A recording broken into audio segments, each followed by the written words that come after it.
নমস্কার, আপনারা দেখছেন সবার সাথী সংবাদ। মালদা রাজনৈতিক ইতিহাস খুঁজলে দেখা যাবে এক উল্লেখযোগ্য নাম তথা গরিবের রবিনহুড মাননীয় স্বর্গীয় বিশ্বনাথ গুহ।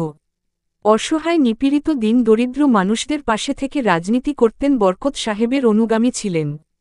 তারই সহধর্মিণী মাননীয়া লক্ষ্মী গুহ দীর্ঘদিন ধরে মালদা জেলা কংগ্রেসের ইনটেক সভানেত্রী আছেন। তিনিও স্বামীর দেখানো পথেই রাজনীতি করেন, মানুষের পাশে দাঁড়ান।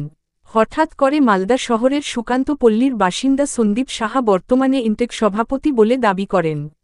এই নিয়ে তীব্র বিবাদ এবং সন্দীপ সাহা ও লক্ষ্মী গুহর বক্তব্য আপনারা শুনুন। প্রাক্তন যিনি আপনাদের হিসাবে প্রাক্তন যিনি আইএনটিসি সভাপতি লক্ষ্মী গুহ, উনি আবার আইএনটিসির ব্যানারে জেলা সম্মেলন করলেন, করে আবার একটা কমিটি গঠন করে নিজেই সভাপতি আগামী 3 বছরের জন্য ঘোষণা করলেন। এই পরিস্থিতির মধ্যে আজকে আপনাদের বৈঠকের প্রেস মিটের কারণটা ব্যাপারটা হচ্ছে, উনি যে প্রোগ্রামটা করেছে, কোনো সাংবাদিক গেছিল কি ওখানে প্রোগ্রামে? কেউ গেছে? আমি একটা ছবি করে সাংবাদিককে দিয়ে দিলাম যে হয়ে গেল আমার সম্মেলন। সেটা তো আমার অবৈধ, ওগুলো আমরা মানি না। আর মেন কথা হচ্ছে এই যে আমাদের উপর থেকে এই কংগ্রেস কার্যালয় হাইদ ভবনে আইএনটিসির পক্ষ থেকে সন্দীপ সাহা, তিনি নাকি বলছেন লক্ষ্মী গুহ প্রেসিডেন্ট নাই। হ্যাঁ, উনি অবৈধভাবে দাবি করছে কি আমি প্রেসিডেন্ট। কি বলবেন?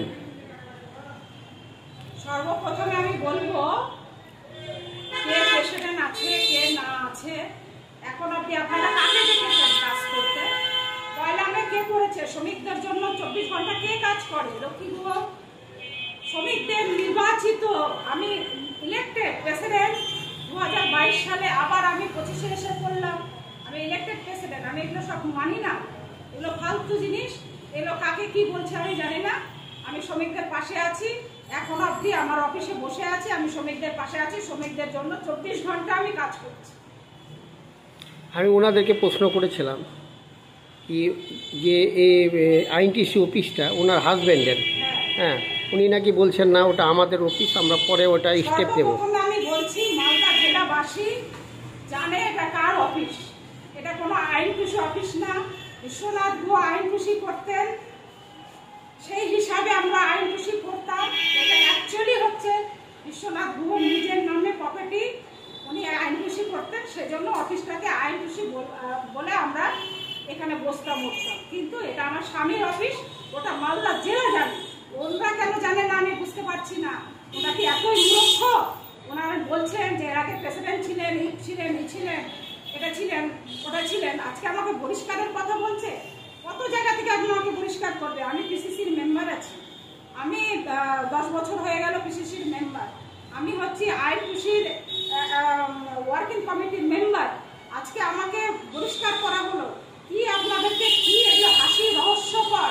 আজকে আমি বলেছি, প্রথমে আমি বলেছি 1 মাস 10-15 দিন হয়ে গেল, প্রায় 1.5 মাস আমি বলেছি ওনাদেরকে মামলা করতে, যে লক্ষ্মী গুহ যদি আইএনটিসির সম্পত্তি, বিশ্বনাথ গুহ যদি লোক হয়ে যায়, তাহলে লোক, আমার স্বামী যদি আমার লোক হয়ে যায়, হ্যাঁ, আমি বলবো তাদেরকে মামলা করতে, যে লক্ষ্মী গুহ আইএনটিসির সম্পত্তি দখল করে বসে আছে, তারা মামলা করুক। ওদের দম হচ্ছে না মামলা করো।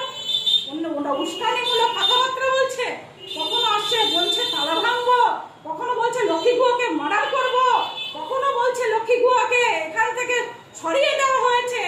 আমার সঙ্গে শ্রমিক আছে। আমি সেদিন আমি একটা প্রোগ্রাম করেছিলাম, আমি হালকা করে 100 জনকে নিয়ে আমি একটা প্রোগ্রাম করেছিলাম, আপনারা দেখেছেন কিছু জায়গায়।